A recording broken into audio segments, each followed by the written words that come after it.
So a highest conviction bet is to be hyper concentrated. And so what I do is assume that Bitcoin is the benchmark asset in crypto, compare everything to that. If it's not going to beat it, you can't own it. It's pretty simple.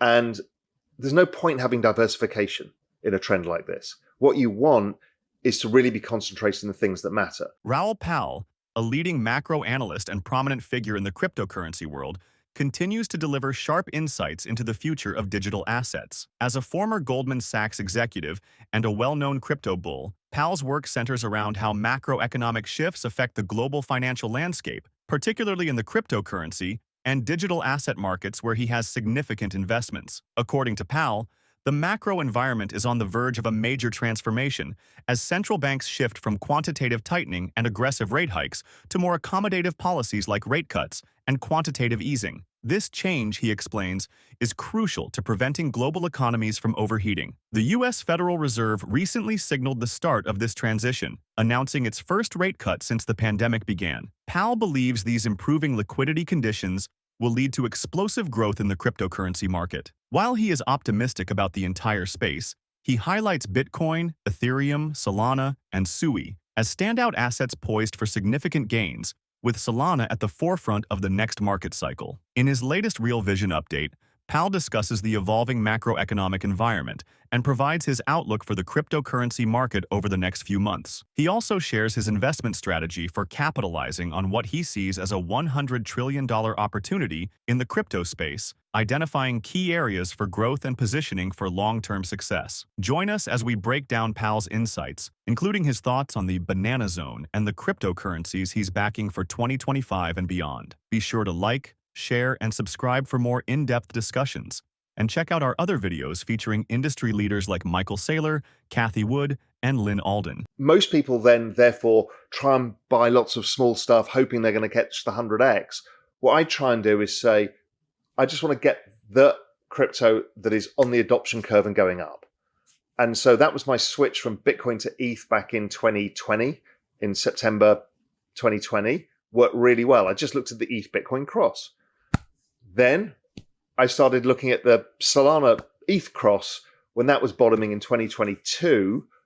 And then as soon as it started breaking out in 2023, I went all in on Solana.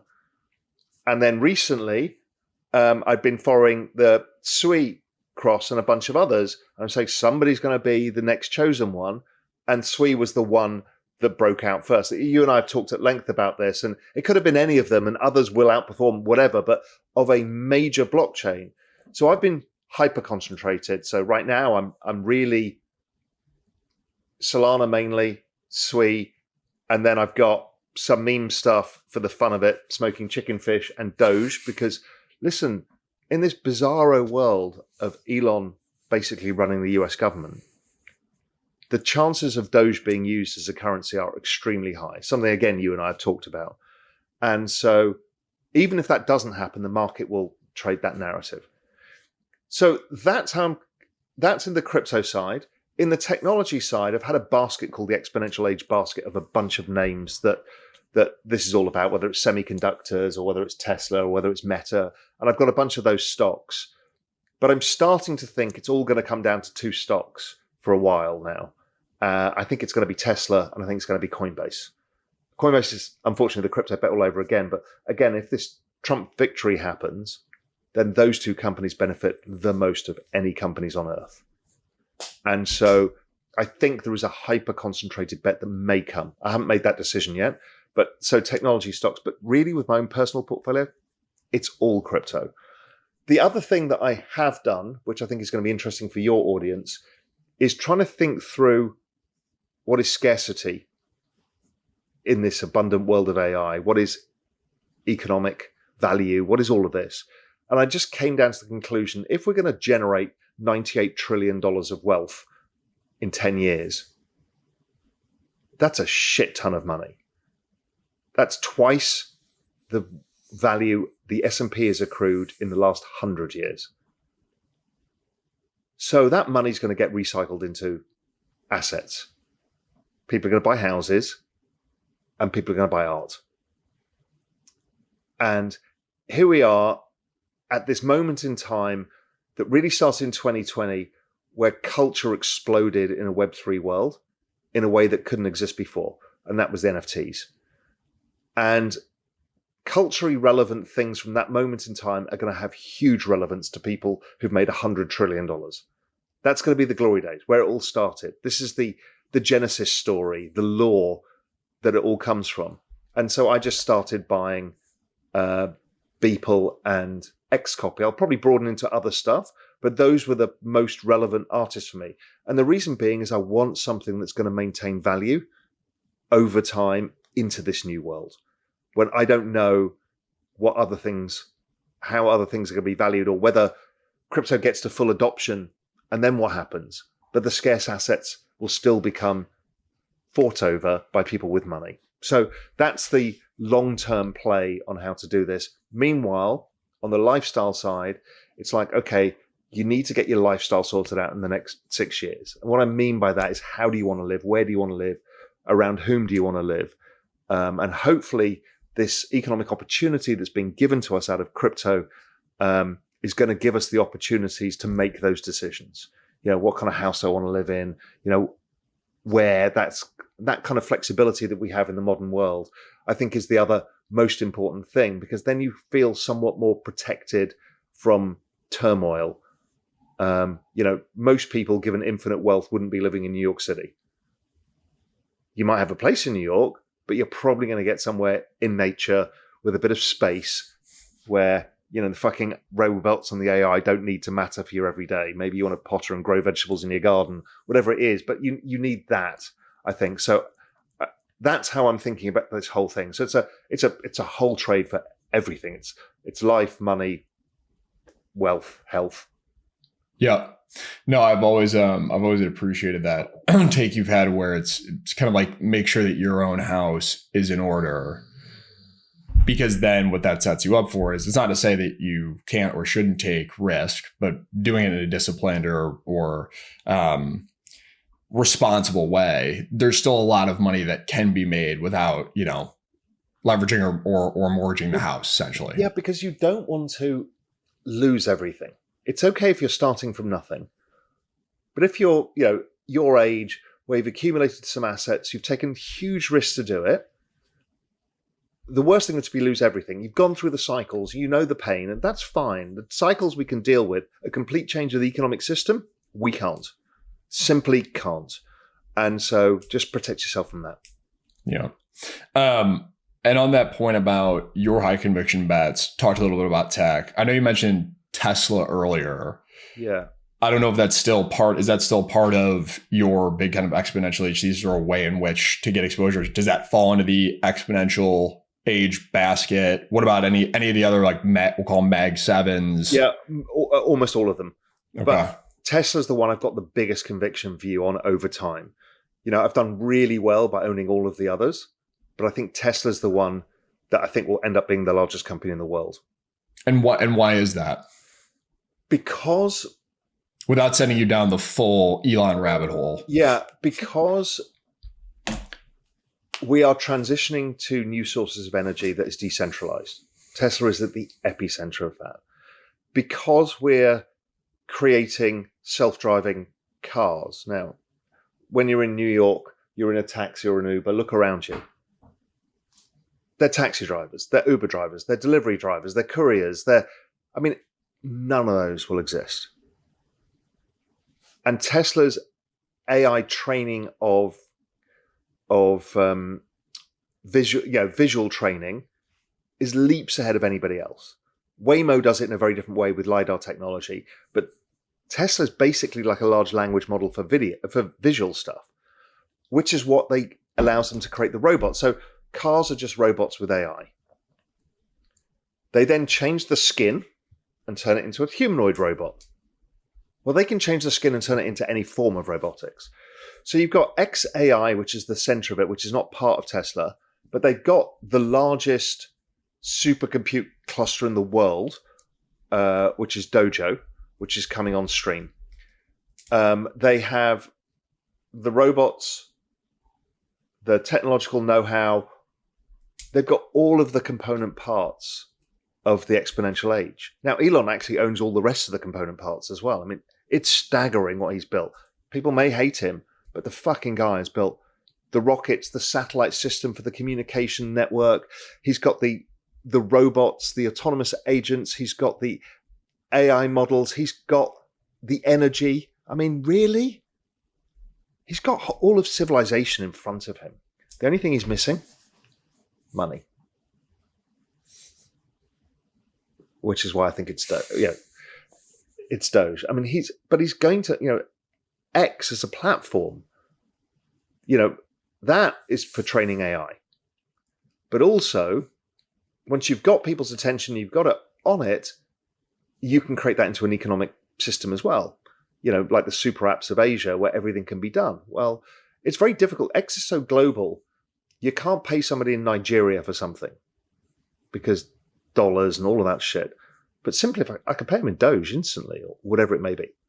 Even stable coins could work, but Elon, I'm sure, would rather have a currency which nobody controls because that's what he tends to do. So I just think this company it's a $10 trillion company. And people just don't understand it. They're so cynical. They're like, oh, well, the robo-taxi was not this or whatever it is, or the humanoid robot doesn't do that. I mean, don't forget, like 4 years ago, he had some bloke in a suit dancing up and down. What he's telling you is where this is going. Even this one, where he showed the robots, at first everyone was shocked, saying that's amazing, and then they realized they were being radio operated or operated by humans behind. He's just showing you where this is going, much like that terminal of truths is showing us where AI agents. It's giving us a glimpse into where this is going. And by 2030, these things are going to be everywhere. So are autonomous cars. And don't forget, he owns the satellite communication network, of which the cars send the data. I mean, just everything. I was actually at dinner last night, and this exact topic came up. And I agree. And to your point, even 5 years ago, all these different things that Elon was starting to build out or getting involved in, right, or putting his time into, a lot of people just thought he was crazy, right? But now, the more time goes on, the clearer I think the picture of how all these different things that he is focusing his time and effort on actually will come together. Well, he went to first principles and said, how do I go to Mars? How do I start a colony on Mars, right? That's the most ludicrous question a man has ever asked. And he broke it down to component parts, which is, it requires more money than humanity has. Okay, and no government could afford to do it. Okay, so how do I do it? He created all these businesses that are all cash flow positive. It's bananas what he's done, and then collapsed the cost of every single component part of the process. So he's got one super mission that's driving him to do it, that he's broken down. Even the Boring Company, people don't understand that, but that's actually for Mars excavation. So it's all there. Does he do it? Does he die first? Because he's not the healthiest guy in the world. Who the hell knows? But I've never seen a human like it. Now, you have to separate the human of Elon being a total degen and a twat and whatever else you might think of him from probably one of the greatest geniuses of all time. And I think it's going to be proven out. There's a method behind the madness. Yeah, and ruthlessly so. So everything you think Elon is doing is not what he's doing. So even the political fight he's doing now, people like it's freedom of speech. It's not really. He's got two objectives. One is accelerate. So if he can get a government to allow him no regulatory hurdles, he'll accelerate. Two is nobody wants a robot in their house that has a different opinion to themselves. Right? If you think about it, you've got the robot coming to bring you drinks or whatever, and your robot has a different political opinion. You'll reject it. You'll find it a threat. So it has to reflect humanity. So you have to allow the madness of humanity to make everybody feel comfortable with how you're training the AIs. So I've always said that when he started going down this route, I'm like, yeah, free speech, blah, blah, blah. But really what he's doing is getting the best data set possible. Yeah. It's kind of like that. that meme from the movie I, Robot, where all the robots have the red link that turns on, because they turn evil. And it's kind of like Elon's robots in 2028 when you go to vote Democratic and they just stop you at the door, and it's got we'll see, as crazy as it sounds. But the idea is it shouldn't. It should be. Yeah. It should reflect back to you who you are. Because if not, humanity will reject the robots. I mean, yep. And Elon's pretty smart with this stuff. It's like, what is it? What world does it need to be for everybody to accept robots in their house? Right? Yeah. And when you get down that, it's like, it needs to reflect back me. If not, I'm going to feel threatened by it. Yep. So we've covered a ton, obviously. I want to end this with, and we could talk for hours. I mean, look, Kevin, this is the most fascinating, ridiculous time we'll ever go through. And it's only going to get crazier. Yeah. And we're kind of, those of us who've been in crypto for a long time, we're kind of used to this crazy, but humanity is going to have to go through this crazy now on a scale we can't comprehend. And so it's going to be magical. It's going to be terrifying. It's going to be confusing. There's going to be a lot of political anguish, societal anguish. And so the simple way I got it down to is, if we are going to be disrupted by the AI and the robots, we might as well invest in them. Right. If you can't beat them, join them. Yeah. The future looks incredibly promising for the cryptocurrency and digital asset space as we move into 2025 and beyond. We invite you to share your views on Raoul Pal's insights, as well as your thoughts on the upcoming developments for Bitcoin and other cryptocurrencies in the comments below. Be sure to give this video a thumbs up, subscribe to the channel, and enable post notifications to stay updated with more content like this.